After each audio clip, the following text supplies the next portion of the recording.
This is episode 257 of Teacher Approved.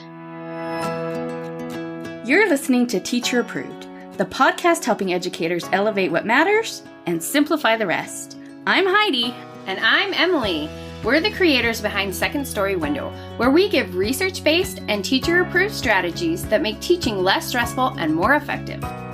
You can check out the show notes and resources from each episode at secondstorywindow.net. We're so glad you're tuning in today. Let's get to the show. Hey there. Thanks for joining us today. In today's episode, we are talking about how to survive that mid-May slump where you can see summer, but you can't quite reach it yet. And we're sharing a tip for holding the day steady when the routine is falling apart. But first, let's start with a try it tomorrow where we share a quick win that you can try in your classroom right away. Emily, what is our suggestion for this week? This week, try complimenting a colleague in front of their class. May is the season where teacher burnout really starts to bite, and one of the best antidotes to burnout is connection. We get so isolated in our own classrooms with our own problems, and it's easy to forget that there are other adults in the building who totally get it. And really, this couldn't be easier. Just the next time you're talking to a colleague who has students with them, just say something nice about them in front of their class. My friend Vicky was so good at this. Anytime she popped into my classroom, she'd say something like, "Do you guys know how awesome your teacher is? You are so lucky to be in her class." This did two things at once. Obviously, I loved Vicky for it. But it also gave me an opening to praise my class. I'd always say something back like, "It's pretty easy to be a good teacher when your class is this awesome. I'm so lucky to have these kids in my room." Oh, I love that. And then I bet everybody's day was just a little bit brighter when she did that. Well, if you like this idea or anything else we share here on the podcast, we would love it so much if you take a second and give us a 5-star rating on your podcast listening app. Okay, so let's talk about why this stretch of May is so brutal. Because it's not just one thing, it's like 3 things stacked up on top of each other in a trench coat. Of course it is. And that's why it's so tricky to manage. First up, everyone's emotions are all over the map. Some kids are crying because they don't want 4th grade to end, and other kids are crying because 4th grade isn't ending fast enough and they're fed up. And you're probably somewhere in the middle, just trying to hold it all together. And then there's the structure thing. Your kids genuinely need your routines right now because they are so dysregulated, but they push back on every single one of them. They want to know what's coming next, but they don't actually want to do what's coming next. Yeah, that's a fun puzzle to solve at the end of the year when your tank is totally empty. Mm-hmm. And that's the third piece. Their energy is going up, yours is going down, and there are still 3 or more weeks of school left, and your calendar looks like it was filled out by someone on a dare. Or maybe by an adrenaline junkie. There are the assemblies and dress-up days and all of the end-of-year celebrations. Yep. Given a choice, no rational person would choose to cram this many extras into an already heated situation. It's kind of like tossing gasoline onto a fire. I know. I'm always like, the parents don't want this much. The teachers don't want this much. Why does May have to be like this? Well, with so much going on, I think teachers feel like they have to pick a side. Either you double down on structure and you hold the line on every single rule, which, just makes the kids push back harder, or you let it all go and try to coast through the days. And that means, your classroom is in chaos by 10 a.m. Neither of those approaches work particularly well. That's because May is not an all or nothing kind of month. You don't have to choose between structure and fun. You just have to make sure they're balanced. If you're new here, welcome. We're so glad to have you. This might be a new concept if you're new here, but if you've been here a while, then you already know that this is one of our favorite topics. Yeah, in fact, we love it so much, we just wrote 70,000 words about it. I mean, you know what? We were like, that's going to be so hard to write such a long book. And we were contracted for a 60,000 word book, which felt like a lot. But, we just had so much to say. We felt like we needed that extra 10,000 words to say it all. I know. We tried to cut it back, but there's just so much to say. Every time we cut something, I think we just added something else somewhere else. So if you need a refresher, a calmly managed class requires a balance between 2 energies, structure and spark. That balance shifts depending on where you are in the school year. These last few weeks are what we call the home stretch. This is the season where rebalancing matters most. Too much rigidity right now triggers resistance, but too much looseness sends the whole class into free fall. So the trick in this season is to maintain the predictability your class needs to feel grounded and add just enough novelty to keep them interested, but not hyper. And that is a trick. But we are here to help you out. Today, we are sharing 5 small switch ups. These are little shifts that add the spark your students are craving without giving up the structure that's keeping you functioning. And none of these require very much prep at all. Yeah, these are just tiny tweaks to what you're already doing. And our first smart switch up is the change of scenery. This is exactly what it sounds like. You do your regular activity, you just move it to a new location. And it's almost magic how well this works. It can be as small as moving your read aloud from the back carpet to the front of the room, or having silent reading under desks instead of at desks. And if your class really needs a bigger shift or you think they can handle a bigger shift, you can do something like math review in the gym or a science lesson in a different teacher's classroom. You don't have to do anything different with the content, but a new spot makes everything fresh. One of my favorite versions of this is doing a class swap. If you have a willing teammate or two, try rotating classes so each teacher plans one activity and the kids rotate through. That way you only have to plan one activity and the kids are getting 3 or 4 new experiences. Yeah, plus kids often behave a lot better for teachers that they don't see every day. So that kind of gives you a nice break from refereeing the same arguments that you've been refereeing all year. The reason a change of scene works so well is because novelty triggers the brain to release dopamine, which is the chemical tied to motivation and engagement. When something familiar shows up in slightly different ways, the brain perks up and pays attention. That new location is doing the management work for you.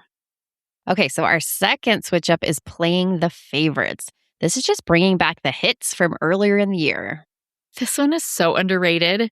When teachers think about adding spark at the end of the year, they usually think they have to plan something brand new. But honestly, the best stuff often already exists in your room. You've spent 9 months building this class culture, so use it. Yeah, think about all the activities your kids loved this year. The favorite read aloud, the math game that everybody asked to play again, the science experiment that got everyone talking. You can just bring those back. I had a class one year that was like weirdly obsessed with musicals. And they were a tough class, especially at the end of the day. They had just had it. So I made a deal with them. If they would clean up quickly at the end of the day, we could watch part of a musical until the bell rang. So at the end of the year, it just felt right to spend an afternoon watching Sound of Music in one go instead of in like 5-minute chunks. The kids were so into it, except obviously I did fast forward Climb Every Mountain because nobody has the patience for that one. No, why is that song in there? I don't, there's at least one in every show. You're just like, okay, come on. Yeah. But that is the perfect example of playing the favorites. It wasn't a brand new activity. It was something your class already loved that they got to do in a bigger, more satisfying way at the end of the year. What makes this so genius for May specifically is that the kids already know how to do these activities, so they can just dive in. You don't have to teach the rules or model anything.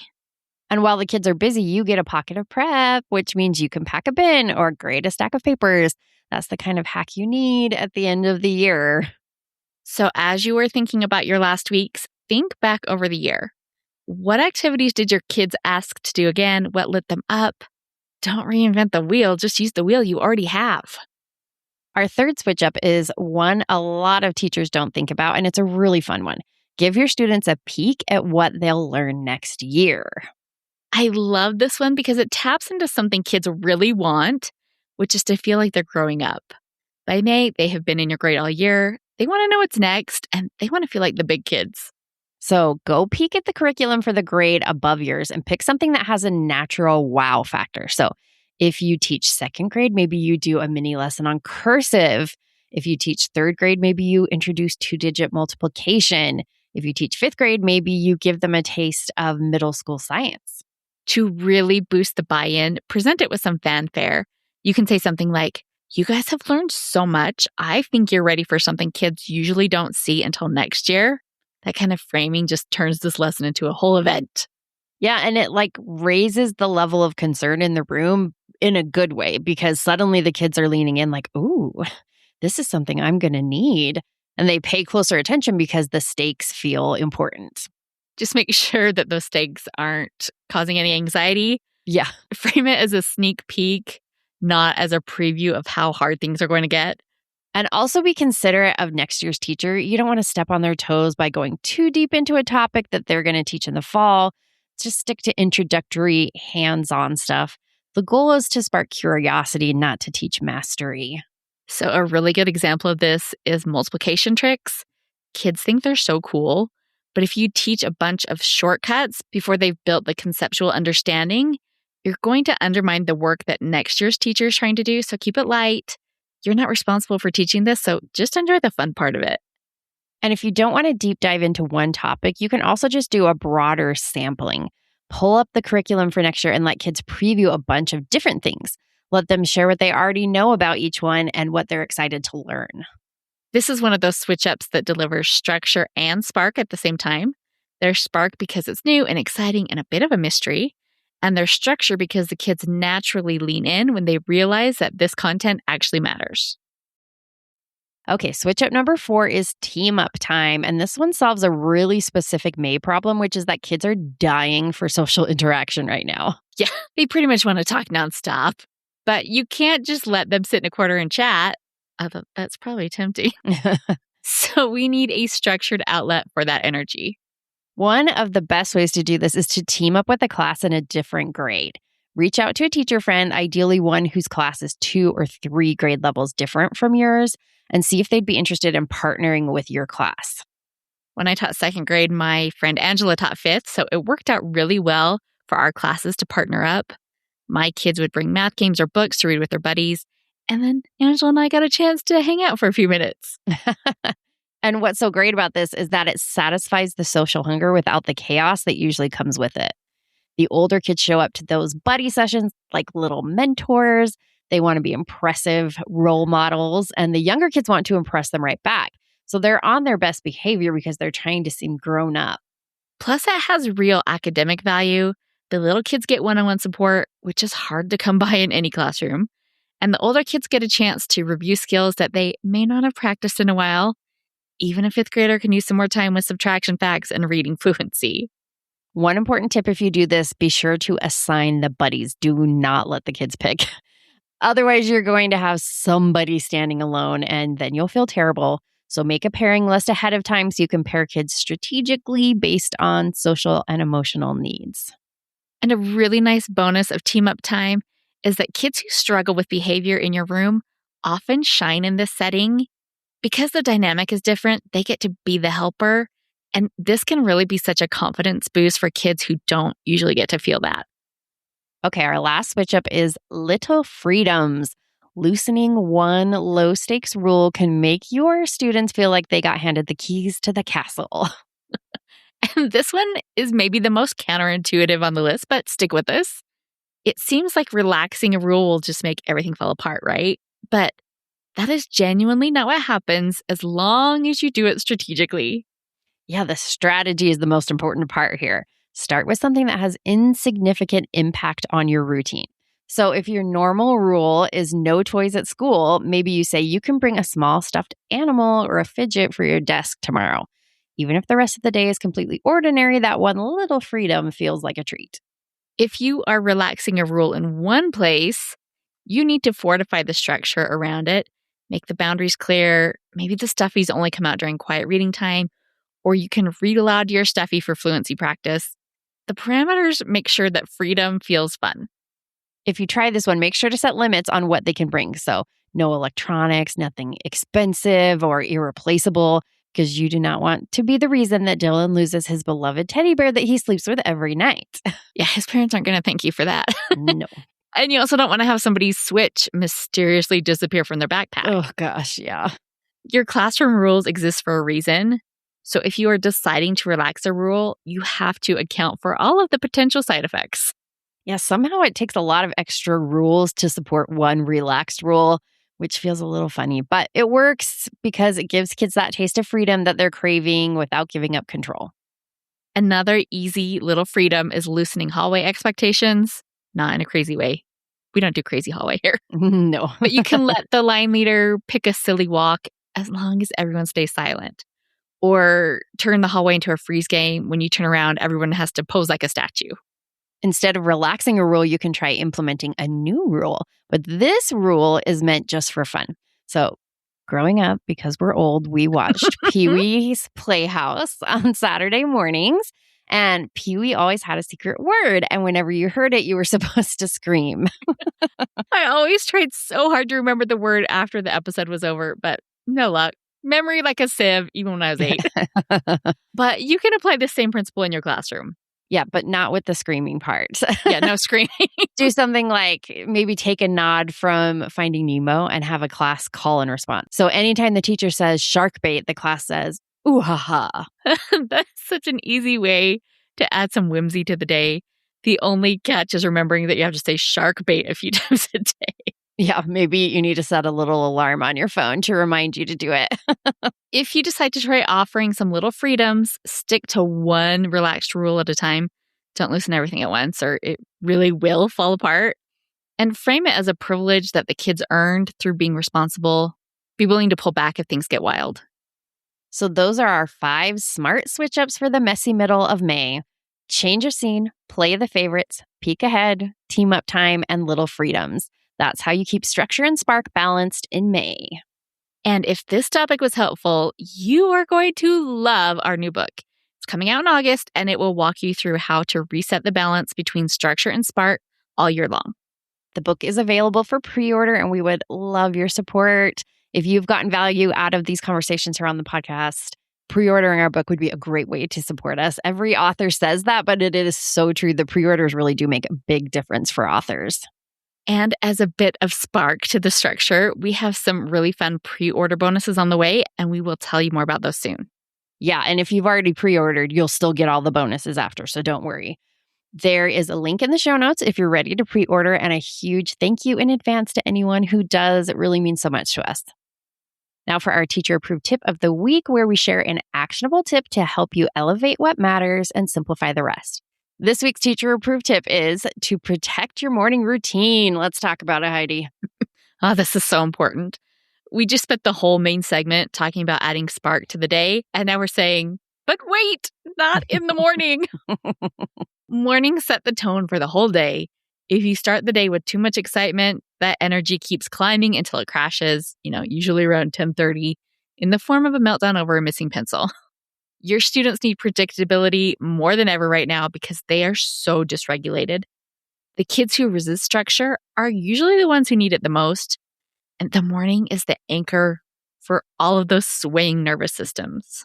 Yeah, so even when you're loosening rules and switching things up later in the day, keep your morning the same. That predictability is what lets them handle the spark that you're going to add in later. And that's what makes the rest of your day work.